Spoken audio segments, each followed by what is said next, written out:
দীর্ঘ 3 মাস ফেসবুকে প্রেম করার পর আজই প্রথম প্রেমিকার সাথে দেখা করতে যাব। প্রথম দেখাটা কেমন রোমান্টিক হবে এসব ভাবতে ভাবতেই নিজেই শরমে গরম ভাতের মতো নরম হয়ে যাচ্ছি। দেখা করতে তো যাওয়া নয়, এজন্য মনে হচ্ছে বাসর ঘরে বউয়ের কাছে যাচ্ছি। যদি পারি দেখা করতে গিয়ে আজই ওকে বিয়ে করে নিয়ে আসবো। মারিয়ার সাথে 3 মাস আগে আমার ফেসবুকে পরিচয় হয়। এতদিনের তাকেও আমি দেখিনি, সেও আমাকে দেখেনি, এমনকি ফোনে কথাও বলিনি কখনো। মারিয়া আসলে ছেলে নাকি মেয়ে সেটাও জানি না। ওর কাছে পিক চাইলে পিক দেয় নাই, খালি বলে সামনাসামনি দেখিও। আর ফোনে কথা বলতে চাইলে বলে যে আমার এই মিষ্টি কণ্ঠস্বর তুমি ফোনে শুনবা।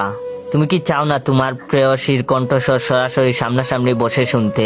একবার ভাবো, সামনাসামনি বসে প্রথম দেখা আর প্রথম গলার আওয়াজ শোনার মধ্যে কত ফিলিংস হবে। আমিও আমার প্রেমিকার এইসব কথা শুনে সব ভুলে যেতাম, আর দেখা কবে হবে সেই আশায় দিবা স্বপ্ন দেখতাম। আজ আমার সেই স্বপ্ন পূরণ হতে চলেছে।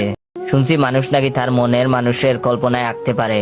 আমিও কল্পনায় মারিয়াকে আঁকার কত চেষ্টা করতাম, কিন্তু পারিনি। যতবারই চেষ্টা করছি ততবারই ইন্ডিয়ান নায়িকারা কল্পনায় চলে আসে, তাই কল্পনায় আঁকা বাদ দিছি। ঘুমের মধ্যে স্বপ্নেও মারিয়াকে দেখতে পারিনি। যতবার মারিয়াকে স্বপ্নে দেখছি ততবারই হয় একদম বুড়ি মানুষ পাইছি, নয়তো শাড়ি পরা কোনো মেয়ে পাইছি। কিন্তু যখনই তার মুখের দিকে তাকাইছি তখন দেখছি মুখ ভর্তি দাড়ি। স্বপ্নে মারিয়ার আসল মুখখানা দেখতে পারিনি, তাই না পেয়ে স্বপ্নের মধ্যে দাড়িওয়ালা মারিয়াকে নিয়েই হাত ধরে ঘুরছি। যেমনই হোক নিজের প্রেমিকা বলে কথা। যাই হোক, আজ বাস্তবে সামনাসামনি দেখবো, বয়স শুনবো, তাই স্বপ্নে যা দেখার দেখছি ওইসব এখন ভেবে লাভ নাই। তাড়াতাড়ি রেডি হয়ে এখন যেতে হবে। মারিয়া আমারে কইছে যেন প্যান্ট আর নীল টি শার্ট পরে দেখা করতে যাই, যেন দূর থেকে দেখে ও সহজে চিনতে পারে।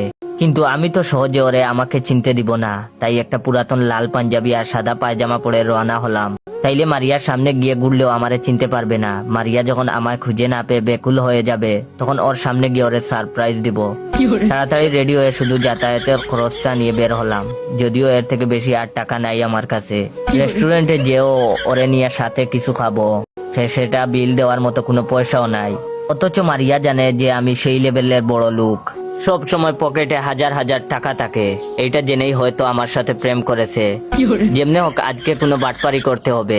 রেস্টুরেন্টে কোনো একটা মিথ্যা বাহানা করে বিলটা ওরে দিয়েই দেওয়াতে হবে। ভাবতে ভাবতেই বাসে উঠে চলে আসলাম। এরপর বাস থেকে নেমে যে রেস্টুরেন্টে দেখা করার কথা সেটার দিকে হেঁটেই রওনা দিলাম কিছু টাকা বাঁচানোর জন্য। যেতে যেতে দেখলাম একটা অন্ধ ফকির কালো সানগ্লাস পরে ভিক্ষা করছে, সুন্দর সুরে অন্ধের গান বলে ভিক্ষা করছে।